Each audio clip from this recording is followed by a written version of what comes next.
اللہ کے پیغمبر نے فرمایا کم من مقبل لیوم لا یکملہ، کتنے ہی ایسے لوگ ہیں صبح کے وقت سورج طلوع ہوتا ہے، وہ انتظار میں ہوتے ہیں کہ یہ سورج غروب ہوگا، اندھیرا آئے گا اور اس کے بعد میں یہ کام کروں گا، یہ کروں گا، رات شروع ہو جائے گی، لیکن سورج کے غروب ہونے سے پہلے پہلے اس کی زندگی کا سورج غروب ہو جاتا ہے۔ آسمان سورج بعد میں غروب ہوتا ہے، زندگی کا سورج پہلے غروب ہو جاتا ہے۔ اللہ کے پیغمبر نے فرمایا کم من مستقبل لغد لا یدرکہ، کتنے لوگ ہیں جو سوچ رہے ہوتے ہیں کل صبح کے وقت جب سورج طلوع ہوگا، دن کا آغاز ہوگا تو پھر میں یہ کروں گا، لیکن سورج کے طلوع ہونے سے پہلے پہلے زندگی کا چراغ بجھ جاتا ہے، زندگی کا سورج غروب ہو جاتا ہے۔ کسی کو کوئی پتہ نہیں کہ اللہ کی طرف سے امر کب آتا ہے۔ ہماری زندگی یہ تو ایک امانت ہے۔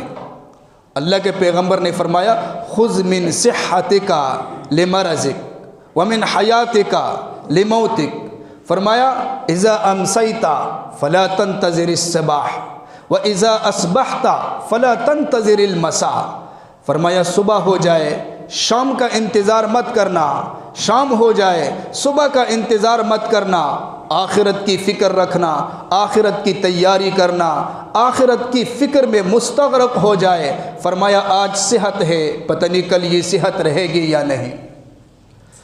اللہ کے پیغمبر نے فرمایا اغتنم خمسا قبل خمس، فرمایا 5 چیزوں کو 5 سے پہلے پہلے غنیمت سمجھو۔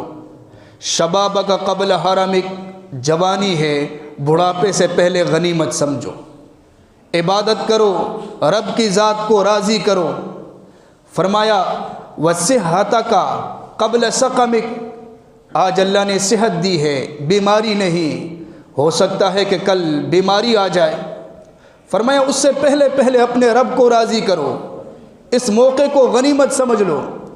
فرمایا وحیاتک قبل موتک، اب اللہ نے آپ کو زندگی دی، موت سے پہلے پہلے اس کو غنیمت سمجھ لو اللہ کی طرف سے۔ وغناک قبل فقرک، اب اللہ نے آپ کے ہاتھوں میں وسعت پیدا فرمائی، آپ کو دولت دی ہے، ہو سکتا ہے آپ فقیر بن جائے، اس کو غنیمت سمجھ لے۔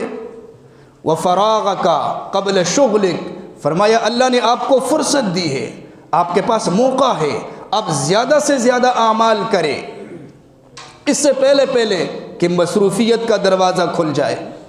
اور ایک حدیث میں آتا ہے نبی علیہ الصلوۃ والسلام نے فرمایا نعمتان مغبون فیہما کثیر من الناس، فرمایا 2 نعمتیں ہر ایک کے پاس ہے، بہت سارے لوگ اس میں غافل ہیں۔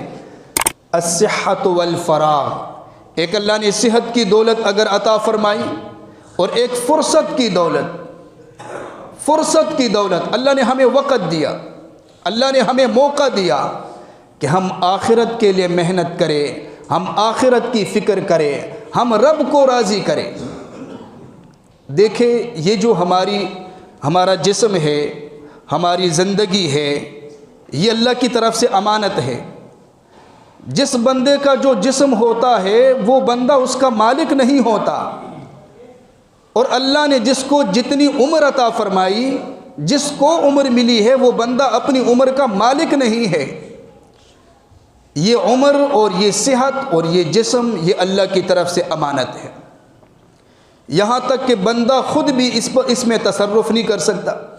اب دیکھیں انسان پیدا ہوتا ہے تو پیدائش کا بھی اس کو پتہ نہیں ہوتا، پھر اللہ تعالیٰ جو شکل دیتے ہیں اسی شکل میں پیدا ہوتا ہے۔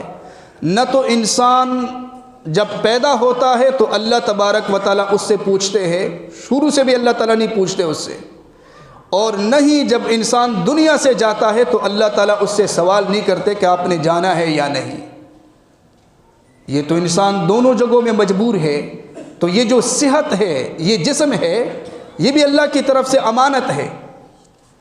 اللہ فرماتے ہیں هل اتى على الانسان حين من الدهر لم يكن شيئا مذكورا، فرمایا ایک وقت تھا انسان کا نام و نشان نہیں۔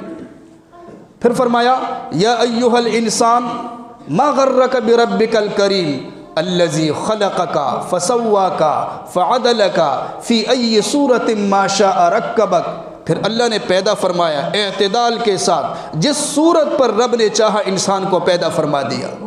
انسان سے نہیں پوچھا کہ آپ کو کون سی صورت دے دوں، آپ کو کیسی صحت دے دوں، آپ کو کیسی شکل دے دوں، انسان سے نہیں پوچھا۔ فی ای صورت ما شاء رکبک، اس کو پتہ ہی نہیں ہے، اس کو پیدا کر دیا۔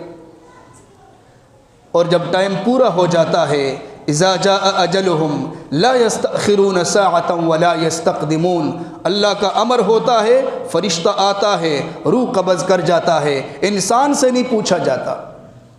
پھر گھر والے بات کرتے ہیں جی بالکل ٹھیک تھا، کوئی مسئلہ ہی نہیں تھا، دوسرے افراد تو گھر میں بیمار تھے، یہ بالکل صحیح تھا، کوئی مسئلہ نہیں، اچانک بس طبیعت خراب ہو گئی اور لیٹ گیا اور دنیا سے چلا گیا۔ مرنے کے لیے بیمار ہونا کوئی ضروری نہیں ہے، اللہ کا امر۔ کتابوں میں ایک واقعہ لکھا ہے، ایک آدمی اسپتال میں پڑا ہوا تھا، کافی عرصے سے بیمار تھا، ایک اور تھا جو بالکل صحیح سالم تھا، صحت مند تھا، وہاں پر اس کی عیادت کے لیے تھا، اس کی دیکھ بھال کے لیے۔ تو رات کے وقت گھر والے وہاں سے رخصت ہو کر گھر آئے اور وہ دونوں ادھر رہے، مریض اور دوسرا ایک صحت مند آدمی۔ اب رات کا آخری حصہ جب ہوا تو بیمار کی طبیعت ٹھیک ہو گئی، تو جو صحیح تھا صحت مند اس کی طبیعت خراب ہو گئی۔ اس نے کہا اب آپ آ جائے، باہر بیٹھ جائے اور چارپائی پہ مجھے چھوڑ دے۔ چارپائی پہ وہ لیٹ گیا۔ صبح کے وقت جب گھر والے اسپتال چلے گئے، وہاں پر جا کر دیکھا تو جو صحیح تھا، تندرست تھا، وہ فوت ہو چکا تھا، اور جو مریض تھا وہ سائڈ پہ بیٹھا ہوا رو رہا تھا۔ اب کسی نے سوچا بھی نہیں ہوگا اس کے بارے میں، جو صحت مند تھا اس کی سوچ کے اندر بھی یہ بات نہیں تھی، گھر والوں کی سوچ کے اندر بھی یہ بات نہیں تھی، لیکن انسان اپنے جسم کا مالک نہیں۔ انسان کو حکم ہے، مصیبت ہے تو آپ صبر کریں، اگر خوشی ہے تو آپ شکر ادا کریں۔ صبر پر بھی اللہ تعالیٰ بدلہ عطا فرمائیں گے، شکر پر بھی اللہ تعالیٰ بدلہ عطا فرمائیں گے۔